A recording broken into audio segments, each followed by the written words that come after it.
সাহাবাগণেরা কে বাসছে? সাহাবাগণেরা এই নবীর ইন্তেকালের 3 দিন আগে, কয়দিন আগে? 3 দিন আগে বেরাদার নবী আমার সাহাবাদেরকে মসজিদের মধ্যে ঢুকিয়ে সবার কাছে এলান করেছিল, হে আমার সাহাবারা, বলো তোমরা আমার কাছে যদি কিছু পেয়ে থাকো বলো, আজ নবী আমি তোমাদের দিয়ে দিব। জোরে বলো সুবহানাল্লাহ। আজকে যা চাইবে আমি তোদেরকে তাই দেব। বলো কিছু যদি চাওয়ার আছে তাহলে আমাকে বলো। আবু বকর সিদ্দিক বেরাদার উঠলেন, উঠার পর বলছেন, নবী গো ইয়া রাসূলুল্লাহ ইয়া হাবিবাল্লাহ ফিদাকা বিউম্মি, হুজুর আপনার কাছে পাবো এমন তো কিছু মনে আসে না। এখান থেকে দেখুন নবী আমার শিক্ষা দিচ্ছেন, দুনিয়ার উম্মতদেরকে জানাতে চাচ্ছি, ও উম্মতেরা তোমরা কারো কারজা নিয়ে মরিও না। কেন কারো কারজা নিয়ে যদি মরে যাও তোমাদের আপনার ঠিকানা জাহান্নাম হবে, ঠিকানা জাহান্নাম। আমার আল্লাহ তাআলা বলেছেন হক হলো দুটো, একটা হলো বান্দার হক, একটা হলো আমি আল্লাহর হক। আমি আল্লাহকে তোমরা আল্লাহর ইবাদত ছেড়ে দিয়েছো, আমি আল্লাহর কাছে ভুল করেছো, যদি তোমরা তাওবাতান নাসুহার পথে তওবা করবে আমি আল্লাহ তাআলা maaf করে দেব, আমি আল্লাহ তাআলা তোমাদের ক্ষমা করে দেব। কিন্তু যদি বান্দা হয় তোমরা বান্দার কাছে দোকামি করেছো, বান্দা হয়ে যদি বান্দাকে ঠকাইছো, বান্দা হয়ে যদি বান্দার সঙ্গে তুমি গীবত করেছো, বান্দা হয়ে যদি বান্দার কোনো কারজা নিয়েছো, তাহলে ও বান্দা যদি তোমায় maaf না করে, যদি হাজারবার কাবা ঘরের জিয়ারত করে, কাবার তাওয়াফ করো, যতক্ষণ পর্যন্ত বান্দা তোমায় maaf করবে না আমি আল্লাহ maaf করব না।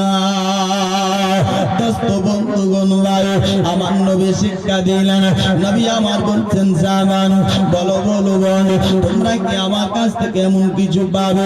সবাই বলছেন নবী গো না, আপনার কাছে এমন কিছু পাবো এমন আপনার মনে আসে না। বেরাদার বন্ধুগণ ভাই, যখন এই কথাটা আপনার শুনে বেরাদার সবাই এক কথাই বলে পাবো না, কিন্তু একজন সাহাবী ছিল যার নাম ছিল হযরতে উকাসা।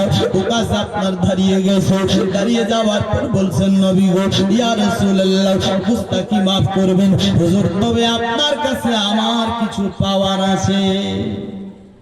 ছেড়ে বলবো হুজুর আপনার কাছে আমার কিছু পাওয়ার আছে। সমস্ত সাহাবাগণেরা চমকে গেল যে এই উকাসা আজ নবীর কাছ থেকে পাবে, তো পাবে কে? নবী আমার ডাকছে, উকাসা বলো তুমি আমার কাছে এমন কি পাবে? তো উকাসা নবীর কাছে গেলেন, যাওয়ার পর বলছেন নবী গো ইয়া রাসূলুল্লাহ ইয়া হাবিবাল্লাহ হুজুর, যখন আপনার একটা যুদ্ধ হয়েছিল তাবুকের যুদ্ধ, হুজুর সেই সময় আপনি আমাকে চাবুক মেরেছিলেন। কেমন করে? যখন আপনি এই যুদ্ধের মধ্যে লাইনগুলোকে সোজা করছিলেন, আমরা সমস্ত সাহাবারা লাইনে দাঁড় হয়েছিলাম, আর আপনি একটা তলোয়ার একটা চাবুক নিয়ে আপনি এদিক ওদিক ঘোরাফেরা করছিলেন। তবে আপনার মন চাইনি যে আমাকে মারবেন, আমার পেট একটু বড় ছিল, এই বড় হওয়ার কারণে হুজুর আপনার চাবুকটা আমার পেটের মধ্যে লেগে গিয়েছিল। ইয়া রাসূলুল্লাহ আমি সেই দিন ব্যথা পেয়েছিলাম, আজ আমি আজকে চাই সেটার আপনার কাছ থেকে বদলা নেব। কি নেব? আবু বকর সিদ্দিক, উমর, আপনার উসমান, আলী, জিন্নুরাইন, আপনার বেরাদার সবাই আপনার বলতেছেন কি জানো? এই উকাসাই কি কথা বলছো? তুমি কি আজ পাগল হয়ে গেছো? আজ তুমি নবীর কাছ থেকে বদলা নিতে চাচ্ছ? উকাসা এটা হতে পারে না। আবু বকর বলছেন উকাসা বদলা নিলে আসো আমার কাছে, নবীকে তুমি একটা চাবুক মারবে, আমাকে হাজারো মারো আমি হাজার সহ্য করব, কিন্তু আমার সামনে নবীকে মারলে আমার সহ্য হবে না। জোরে বলুন সুবহানাল্লাহ। কথাটুকু শুনতে নাই। উকাসার একটাই কথা শোনে, আমি নবীর কাছ থেকে বদলা নেব। সবাই বলছিল আমাদের কাছে বদলা নাও। উকাসার একটাই কথা, কিন্তু আমার নবী সবাইকে সান্ত্বনা দেয়, সবাই সান্ত্বনা হয়ে যায়। উকাসাকে ডাকে, নবী আমার হাতে দেয় একটা চাবুক, চাবুকটুকু হাতে দিতে নাই ভাই। আপনার উকাসা বলছেন নবী গো এই চাবুক দিয়ে হবে না, হুজুর যেই চাবুকটা ছিল সেই চাবুকটা কয়েকবার বলো না। হযরতে উকাসা কথা শুনে আমার নবী আপনার বেরাদার আলীকে বললেন, আলী তাড়াতাড়ি যাও বাড়ি, ওই চাবুকটা আপনার বেটি আমার বেটি ফাতেমার কাছে আছে, আমানত হিসাবে দিয়েছিলাম, তুমি ওই চাবুকটা তাড়াতাড়ি গিয়ে নিয়ে আসো। হযরতে আলী দৌড়াতে দৌড়াতে গেল বাবা। যাওয়ার পর দরজার মধ্যে আওয়াজ দিও, আওয়াজটুকু দিতে নাই, আপনার দরজাটা খোলানো হলো। ফাতেমা দেখছেন আলীর চোখে পানি, জিজ্ঞেস করে স্বামী আপনার চোখে কেন পানি একবার আমি জানি। বলছেন বিবি রে ও ফাতেমা, যে নবী তোমায় চাবুকটা আমানত হিসাবে দিয়েছিল ওই চাবুকটা কোথায় বলো। ফাতেমা চমকে গেল, কোন জায়গায় কি যুদ্ধ লেগে গেল নাকি, তাই বলতে লাগলো স্বামী কি করবা বলো। বলছেন ফাতেমা ও বিবি ফাতেমা কি করবো বলো। নবীর একজন সাহাবী আজ পাগলের মতন পাগল হয়ে গেল। এই সাহাবীটা নবীর কাছ থেকে বদলা নিতে চাচ্ছে, নবীর সঙ্গে আগামীকে নাকি আঘাত করবে, এই চাবুকটা দিতে হবে। ফাতেমা বলছেন স্বামী গো তুমি তাহলে কি পাগলামি করতে চাও, তোমরা সমস্ত সাহাবীকে নিজের পিঠগুলো পাতিয়ে দিতে পারছো না, তোমরা নিজের পিঠগুলো পাতিয়ে দিতে পারছো না। ও স্বামী এ কি আমি শুনতেছি। আলী বলছেন বিবি রে আমরা চাই, কিন্তু উকাসার একটাই শুধু কথা যে আমরা আপনার আমি নবীর সঙ্গে আপনার বদলা নেব, আমাদের কাছ থেকে কারো কাছ থেকে বদলা নেবে না। হযরত বেরাদার এই কথা শুনে হযরতে ফাতেমা গেল ভিতরে, যাবার পর চাবুকটা নিল, সাথে ইমাম হাসান আর হোসেনকে নিল, নেওয়ার পর চাবুক দিয়ার সাথে সাথে হাসান হোসেনকেও দিল, দিয়ে বলেছিলেন স্বামী গো এই যে দেখো হুসাইন, এই যে দেখো আমার হাসান, আমার নবী মুস্তাফা বলেছে, আমার আব্বা জান বলেছে যদি কেউ আমার বাবা মামার হাসান আর হুসেনকে কষ্ট দেয় তাহলে আমি নবীকে কষ্ট দেবে। হাসান হুসেনকে যদি চাবুক মারি আমি নবী মুস্তাফাকে চাবুক মারবে, হাসান হুসেনকে যদি গালি দেয় আমি নবীকে গালি দেওয়া হবে। তাই আমি চাই আপনি আমার হাসান হুসেনকে সঙ্গে নিয়ে যান। দোস্ত বন্ধুগণ ভাই হযরত আলী তাই করলেন, হাসান হুসেনকে নিয়ে গেল। সংক্ষেপে বলি বাবারে আপনার যাওয়ার পরে বেরাদার যখন আপনার নবী মুস্তাফার কাছে গেল, যাওয়ার পর উকাসাকে বলল উকাসা উকাসা এই যে দেখো আমার দুই কলিজার টুকরা ইমাম হাসান আর হুসাইন, যদি তোমার মারার শখ আছে তুমি হাজারো চাবুক আমার হাসান আর হোসেন রে মার, আমি আপনার সহ্য করতে পারবো, কিন্তু আমার নবীরে মারবে আমার সহ্য হয় না। জোরে বলুন না সুবহানাল্লাহ। আমার সহ্য হয় না, আপনি এক কাজ করেন আমার হাসান হোসেনকে মারেন, আমার হাসান হোসেনকে কষ্ট দিন। তো তিনি বলছেন শোনো না আমি মানতে রাজি না, আমি বদলা নেব তো নবীর কাছ থেকেই নেব। দোস্ত বন্ধুগণ ভাই আবু বকর রেগে যাচ্ছে, ওমর রেগে যাচ্ছে, আলী রেগে যাচ্ছে, সমস্ত সাহাবী সাহাবাগণেরা রেগে যাচ্ছে। আজ দুনিয়ার বুকে কি হতে চলছে, আসমান ওয়ালা কাঁদছে, জমিন ওয়ালা কাঁদে, হুর গেলে মান কাঁদে, সবাই শুধু দেখে আজ দুনিয়াতে কি হতে চলেছে। বেরাদার বন্ধুগণ ভাই এখানে আপনার উমর ছিল, উমর যে রাস্তা দিয়ে যায় ভাই 40 দিন শয়তান যায় না। দোস্তে উমর চাইলে তাকে আপনার এক ঘুষিতে ফেলে দিতে পারত, কিন্তু এখানে শুধু নবীর আদেশ, সবাই শান্ত হয়ে যাও, দেখো আগে কি হতে চলেছে, কি হচ্ছে। হে বারাদারনি মিল্লাতে ইসলামিয়া, আবার হয়ে গেল কি দেখো বারাদারনি মিল্লাতে ইসলামিয়া। এদিকে নবী আমার বলতেছে তোমরা সবাই চুপ হয়ে যাও, উকাসাকে আমার কাছে আসতে দাও। উকাসা গেল, উকাসাকে আমার নবী মুস্তাফা চাবুক দেয়, চাবুকটুকু দিতে নাই। উকাসা বলছেন ইয়া রাসূলুল্লাহ, ইয়া হাবিবাল্লাহ হুজুর, আরেকটা আমার মনে আশা। কি আশা? বলছেন হুজুর আশা হলো এটা, যখন আপনি আমাকে আঘাত করেছিলেন তখন কিন্তু আমার শরীরে কাপড় ছিল না। কি ছিল না? কাপড় ছিল না। নবী গো, আমি চাই আপনার এই যে জুব্বাটা আছে, এই জুব্বাখানা খুলে ফেলে। আবু বকর রেগে গেল, উমর আরো রেগে যাচ্ছে, আজ কি কথা বলতেছে। হে বারাদার, তবে নবী আমার সবাইকে সান্ত্বনা দিচ্ছেন। কি দিচ্ছে? সবাইকে নবী সান্ত্বনা দেয়। আমার নবী মুস্তাফা উকাসাকে বলছেন, উকাসা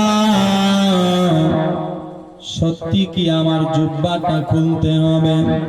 বলে নবী গো, হ্যাঁ আপনার জুব্বাখানা খুলতে হবে। বেরাদার বন্ধুগণ ভাই, আমার নবী মুস্তাফা জুব্বাখানা খুলতে যায়। যখন জুব্বাটা খুলতেছিল, বেরাদার বন্ধুগণ ভাই, আমার এদিকে আকাশওয়ালা কাঁদছিল, জমিনওয়ালা কাঁদছিল। নবী আমার জুব্বাটা খুলছিল। জুব্বাটা যখন খোলা হয়ে যায়, সমস্ত সাহাবারা দেখতে পায় যে নবীর পেছনে আল্লাহ তাআলা একটা জিনিস দান করেছে রে ভাই, যেটার নাম হলো মোহরে নবুয়াত, যেখানে লেখা আছে লা ইলাহা ইল্লাল্লাহ মুহাম্মাদুর রাসূলুল্লাহ। এই মোহরে নবুয়াত যেন চমকাতে লেগেছে, জোরে বলো। জুব্বাটা খোলার সঙ্গে সঙ্গে মোহরে নবুয়াত যেন চুপটার চমকাতে লেগেছে। আমার নবী মুস্তাফা আপনার বেরাদার জুব্বাটা খুলে চাবুকটা আপনার উকাসার দিল হাতে তুলে। উকাসা দেরি করিও না, তোমার বদলা তুমি তাড়াতাড়ি করে নাও না। উকাসা আপনার বেরাদার নবীর কাছে গেল, পিছনে চাবুকটা নিয়ে দৌড়ে আছে। আমার নবী বলছে দেরি না করে, তাড়াতাড়ি তুমি করো, তাড়াতাড়ি তুমি আপনার বদলাটুকু নিয়ে নাও। উকাসা আর করবে কি, এমনি সময় থর থর থর থর করে কেঁপে চলে যাচ্ছি, আর কাঁপতে কাঁপতে হাত থেকে চাবুকটা ছেড়ে দিয়েছে। নবী আবার বলছে উকাসা দেরি কিসের বলে, কারণটা কি একবার বলো। এই বলে উকাসা আপনার চোখ দিয়ে টপ টপ করে পানি ফেলে দিও। আমার নবীকে জড়িয়ে ধরে, আমার নবীকে যে আল্লাহ মোহরে নবুয়াত দান করেছে, সে মোহরে নবুয়াতের মধ্যে যেন চুমু খেয়ে নিল। সে মোহরে নবুয়াত চুমু খায়, চুমু খেতে নাই সাহাবা সবাই অবাক হয়ে যায়। উকাসা কি করতেছিল, কি করে গেল মুসলমান ভাই? আপনার এই চিন্তা। নবী আমার জিজ্ঞেস করে উকাসা ব্যাপারটা কি একবার বলো, তুমি না বদলা নিতে চেয়েছিলে? উকাসা বলে ইয়া রাসূলুল্লাহ ফিদাকা বিউম্মি, হুজুর আমার মা বাপ আপনার কদম তলায় কুরবান। হুজুর আপনি কেমন করে এটা বুঝলেন, কেমন করে আপনি এটা চিন্তা ধারণা করলেন আমি আপনার কাছ থেকে বিদায় আপনার বদলা নেব? হুজুর এটা কোনোদিন হতে পারে না। তবে হুজুর আমার ছিল একটা বাহানা। কিসের বাহানা একবার বলো। নবী গো, আমার অনেক আশা ছিল হুজুর, আমি আজ কিছু বুঝতে পারলাম। আজ আপনি এলান করে দিলেন আপনারা চান যা চাবেন আজকে তা পাবেন। আমার কাছে কোনো পাওনার থাকলে আপনার বলো, আমি শোধ করে দেব। নবী আমি তাই বুঝে গেছি আপনি আর দুনিয়ার বুকে হয়তো আর বেশি দিন থাকবেন না। জন্য চিন্তা করলাম, হুজুর আপনি তো অনেক সাহাবাকে জান্নাতের গ্যারান্টি দিয়েছেন, হুজুর আবু বকর সিদ্দিককে জান্নাতের গ্যারান্টি, আপনি জাবের তালাকে জান্নাতের গ্যারান্টি, হুজুর এমনই কয়েকজনকে জান্নাতের গ্যারান্টি দিয়েছেন। আমারও মন চায় আমিও জান্নাতের গ্যারান্টিটা নেব, কিন্তু হুজুর আপনি তো দিলেন না যে আমিও জান্নাতি। ইয়া রাসূলুল্লাহ, ইয়া হাবিবাল্লাহ, তাই আমি চিন্তা করতে করতে চট করে খেয়াল চলে আসলো, আপনি মসজিদে নববীর ভিতরে আরেকদিন এলান করেছিলেন কি, যদি কেউ একবার আমার মরে নবুয়তকে চুমা খেতে পারে, আমার আল্লাহ তাআলা তার জন্য জান্নাতকে ওয়াজিব করে দেবে। হুজুর অন্য আমার কোনো মনে আশা ছিল না, আমার এটাই মনে স্বপ্ন ছিল, এটাই মনে আশা ছিল, হুজুর গুস্তাখি maaf করে দিবেন। দোস্ত বন্ধুগণ ভাই, তো এরা ছিলেন সাহাবী। দোস্ত এরা কিভাবে জান্নাত হাসিল করতে হবে, কিভাবে কোন দিকে গেলে সওয়াব বেশি হবে, এরা সেই রাস্তাতেই ছিল। এরা নবীকে ভালোবেসেছিল জানের থেকেও বেশি। দোস্ত আর আপনি আমি ভালোবাসি, নামাজ নাই, রোজা নাই। দোস্ত বন্ধুগণ ভাই, তো আপনাকে বলতে চাই বেরাদার, বেশি বেশি নামাজ পড়ুন, বেশি বেশি আল্লাহর ইবাদত করুন, বেশি বেশি আপনার কোরআন তেলাওয়াত করুন।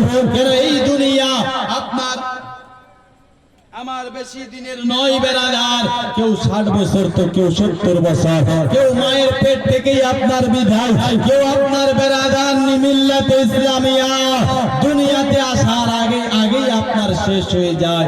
80 বছরের বুড়া জিন্দা আছে, দেখবেন 10 বছরের ছড়া চলে গেছে, হয় না? 10 বছরের ছড়া চলে গেছে। দোস্ত বন্ধুগণ ভাই, আপনি তো শুনলেন যে নামাজি বেনামাজির কবরে একটা নয়, দুটা নয়, 99টা সাপ, আর তাদের কবরে এত আযাব। বারাদার, এ তো না, যারা নামাজ পড়ে না তাদের এই আযাব, কিন্তু যারা নামাজ পড়ে আপনার কবরে গেছে তাদের তো কিছু থাকার দরকার, তাই কি না? নবী আমার বলেছে, নবী আমার কি বলেছে, যখন আপনার একজন নামাজি আল্লাহর ইবাদত করে নামাজ পড়ে দুনিয়া থেকে বিদায় হয়ে যায়, যখন কবরে যায় বেরাদার, তার কবরটুকু লম্বা চওড়া হয়ে যায়, জোরে বলো।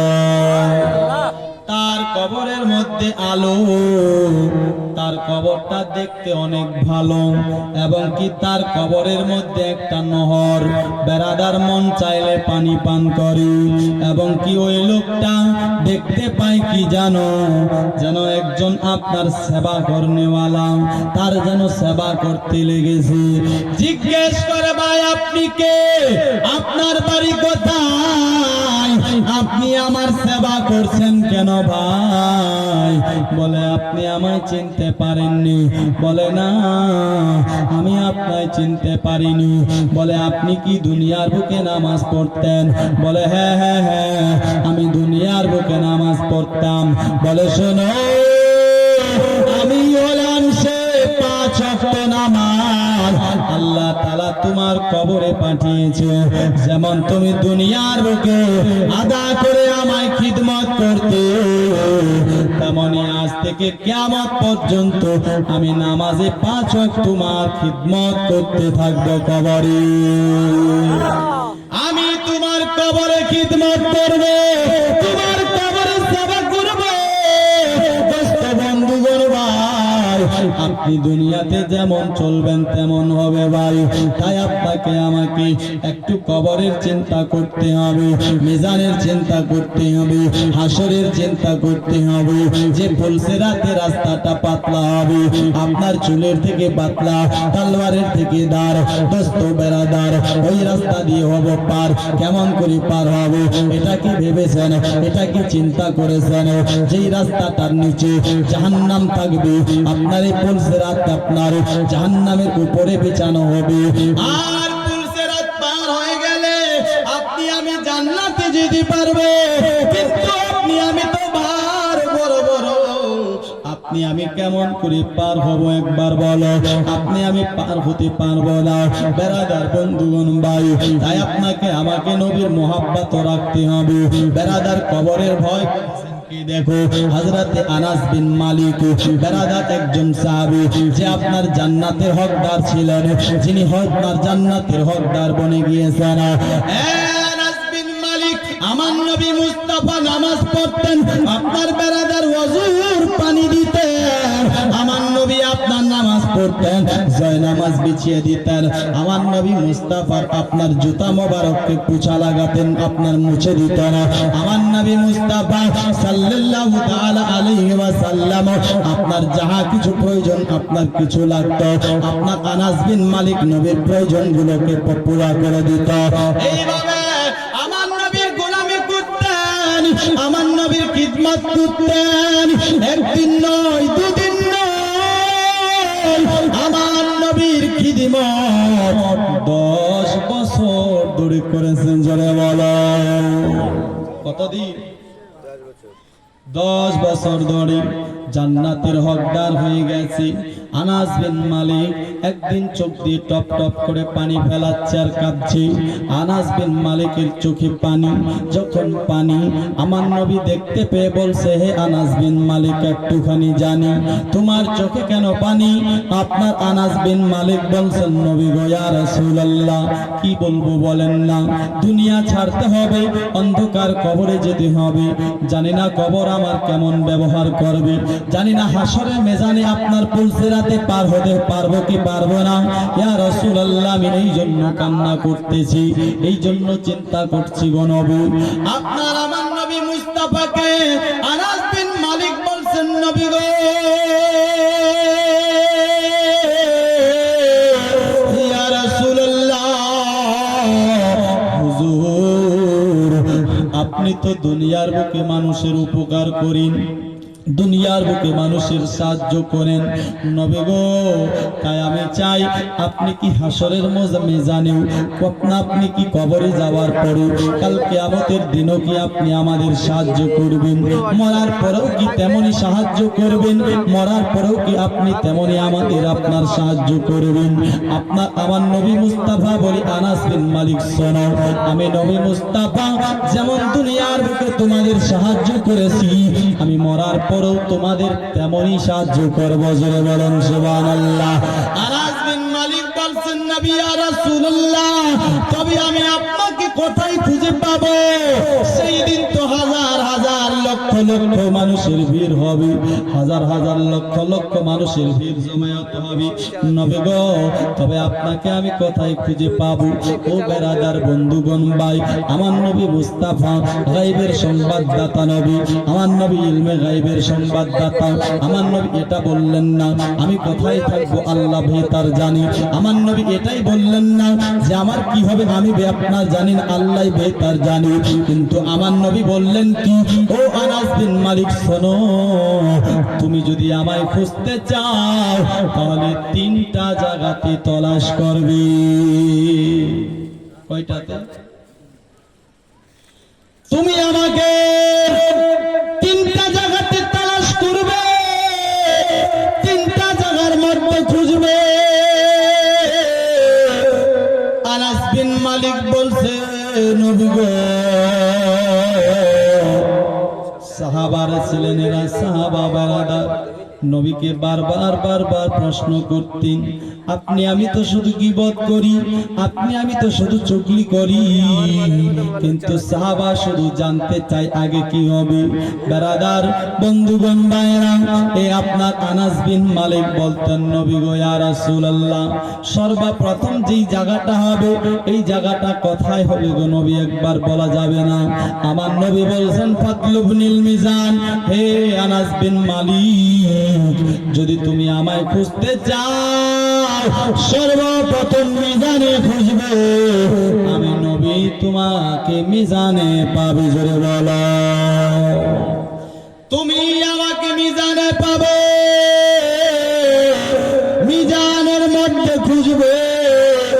নবী গো ইয়া রাসূলুল্লাহ, আপনি মিজানে কি করবেন, কিসের জন্য থাকবেন?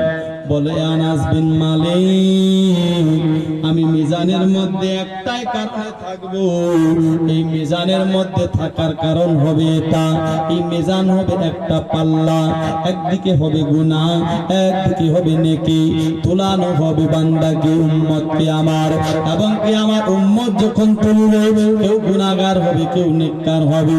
নেককার তো জান্নাতে যাবে, কিন্তু যারা গুনাহগার হবে, আনাস বিন মালিক, এরা তো পার হতে পারবে না। আমি নবী তাই সেখানে থাকবো, আপনার আমার উম্মতকে সেখান থেকে সুপারিশ করব। দোস্ত বন্ধুগণ ভাই, এক রাওয়াতে পাওয়া যায় একজন উম্মতকে আপনার বেরাদার মিজানের পাল্লার মধ্যে চাপানো হয়, গুনাহটা বেশি হয়ে যায়, নেকিটা কম হয়ে যায়, আল্লাহর হুকুম হয়ে যায়, এই জাহান্নামী জাহান্নামের মধ্যে পাঠিয়ে দাও, ও জাহান্নামের দিকে চলতে লাগবে। যখন জাহান্নামের দিকে চলতে লাগবে, আমার নবী মুস্তাফা মিজানের ফেরেশতাদের ডেকে কই, ও মিজানের ফেরেশতারা বলে, ওই লোকটা কে, লোকটা কোথায় যায়? বলে ইয়া রাসূলুল্লাহ, এই লোকটা হলো জাহান্নামী, এই লোকটা কোন সাধারণ লোক নয়, হুজুর এটা আপনার উম্মত হবে, হুজুর এটা আপনারই উম্মত আছে। দোস্ত বন্ধুগণ ভাই, আপনার আমার দয়ার নবী মুস্তাফা বলে, এ আপনার কি, এর আপনার কি পাপ? বলছে হুজুর দুনিয়াতে শুধু গুনাহ, ওকে আপনার মিজানের পাল্লাতে নিয়ে আসো, আবার মিজানের পাল্লার মধ্যে চাপাও, আবার মিজানের পাল্লাতে চাপানো হয়, নেকি আপনার কম হয়ে আছে, গুনাহটা আপনার বেশি হয়ে গেছে। যখন আমার নবী মুস্তাফা গুনাহ বেশি দেখে, নেকি কম, আমার নবী কি করলেন? নিজের পকেট থেকে একটা সাদা কাগজ বার করলে, সেই কাগজটা ওই পাল্লার মধ্যে চাপিয়ে দিল, আপনার নেকির পাল্লা ভারী হয়ে গেল, গুনার পাল্লাটা হালকা হয়ে গেল। জোরে বলুন সুবহানাল্লাহ। আর আল্লাহর হুকুম হলো সে জান্নাতি, ও জান্নাতের মধ্যে চলে গেল। দ্বিতীয় জনকে তুলানো হলো, আবার সে একই ব্যাপার, গুনাহ বেশি হয়ে যায়, নেকি কম হয়ে যায়। যখন গুনাহ নেকি কম হয়ে গেল, আপনার আমার নবী মুস্তাফা নিজের শাহাদাতের উঙ্গলিটাকে আবার আপনার যেন ওই নেকির পাল্লাতে দিয়ে দাও, আবার যেন সে পাল্লাটা আপনার নেকির ভারী হয়ে যায়। গুনার পাল্লা হালকা, আল্লাহর হুকুম হয়ে গেল, সেও যেন জান্নাতি, সেও জান্নাতি হয়ে গেল। মিজানের ফেরেশতারা যেন সবাই চুপচাপ থেকে গেল, আর যেন কেউ ডিউটি করে না। আমার আল্লাহ বলছে, মিজানের ফেরেশতারা ব্যাপারটা কি বলো, কারণটা কি বলো, তোমরা ডিউটি কেন করতেছো না, কি কারণে বলো? মিজানের ফেরেশতা বলছে, আল্লাহ ব্যাপার কি, কারণ কি, ডিউটি করে লাভ কি আছে? আপনার হাবিবের, আপনার বন্ধুর যত উম্মত আছে সবাইকে এমনি আপনি জান্নাত পার করে দিন, তাদেরকে জান্নাত যেতে বলেন, তাদেরকে জান্নাতের ঠিকানা দিয়ে দেন। বলছে কেন বলো? বলছি আল্লাহ আপনার বান্দা গুনাহগার হয়, কিন্তু নবী মুস্তাফা গুনাহগারকে আপনার সুপারিশ করে করে জান্নাতে পাঠিয়ে দেয়।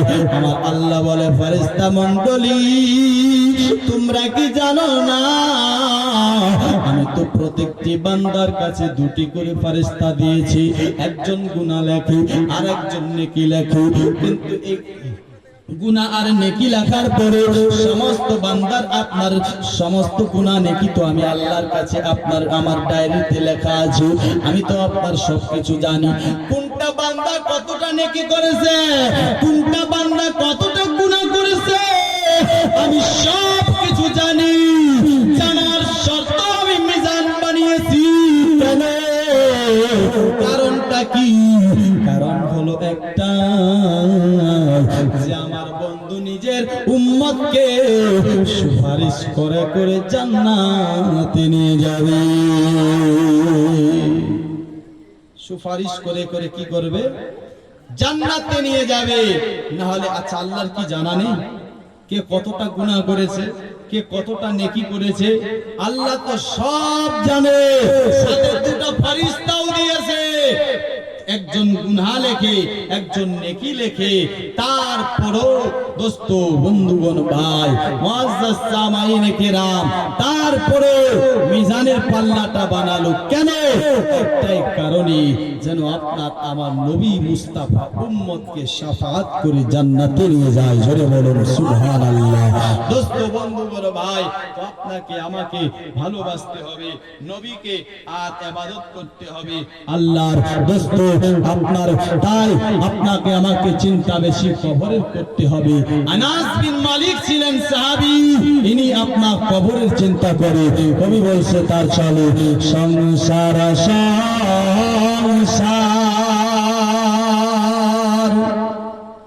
আপনি আমি কিন্তু দুনিয়ার শুধু চিন্তা। কবি বলছে সংসার সংসার কইরা ভাবি গো করলাম না বান্দেগি, কিভাবে কাটাবি মনর কবরের জিন্দগানি রে, ওর জীবন গুনগুনাই গেল রে, ওর জীবন গুনগুনাই গেল রে। আজ নিঃশ্বাসের বিশ্বাস কইরা গো করলা বাড়ি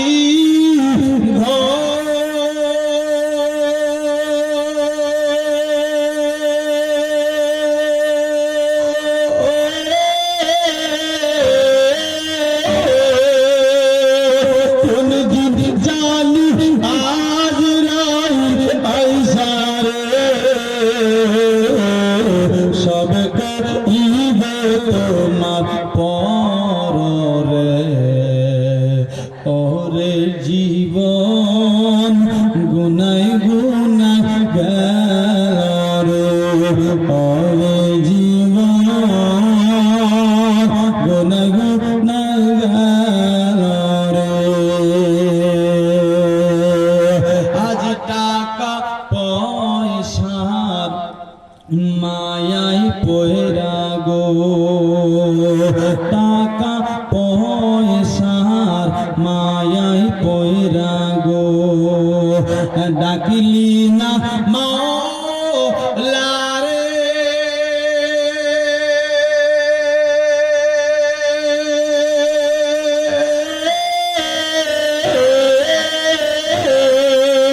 কিভাবে থাকবি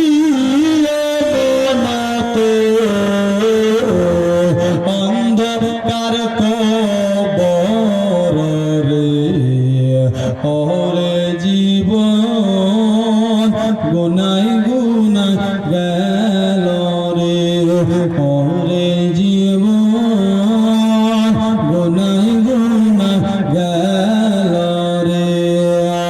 অজবারের পাশে পুকুর পারে গো, অজবারের পাশে পুকুর পারে গো, বাঁধবি বাসে গো,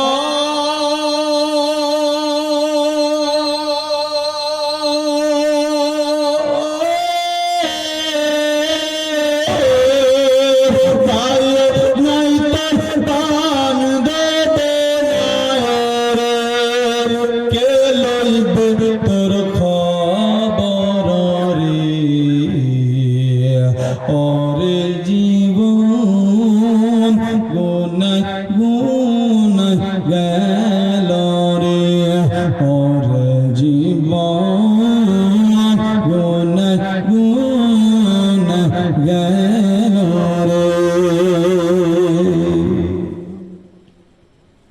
বেরাদার মুআজ্জাজ সামাইনে কেরাম, তবে বেরাদার আসুন বলছিলাম কি, আপনাকে আমাকে আল্লাহর ইবাদত করতে হবে, আমার আল্লাহ তাআলা বলেছে কি জানো, ইয়া আইয়ুহাল্লাযীনা আমানুত্তাকুল্লাহা হাক্কা তুকাতিহি ওয়া লা তামুতুন্না ইল্লা ওয়া আনতুম মুসলিমুন। আল্লাহ বলে, ঈমানদার ব্যক্তিগণেরা, তোমরা আমি আল্লাহকে ভয় করো, ভয় করার মতো মরিও না ততক্ষণ পর্যন্ত যতক্ষণ তোমরা পুরাপুরি মুমিন হতে পারবে না। যতক্ষণ মুমিন হতে পারবে না ততক্ষণ পর্যন্ত মরিও না।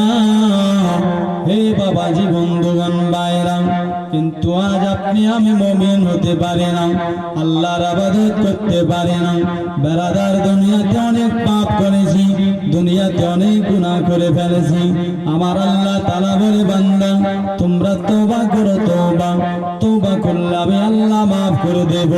আমার আল্লাহ বলে কি জানো, ও বান্দা তুমি তওবা করো। যদি তুমি পাহাড়ের মতন গুনাহ করে ফেলেছো, তুমি আপনার তাওবাতান নাসুহার পদে তওবা করো।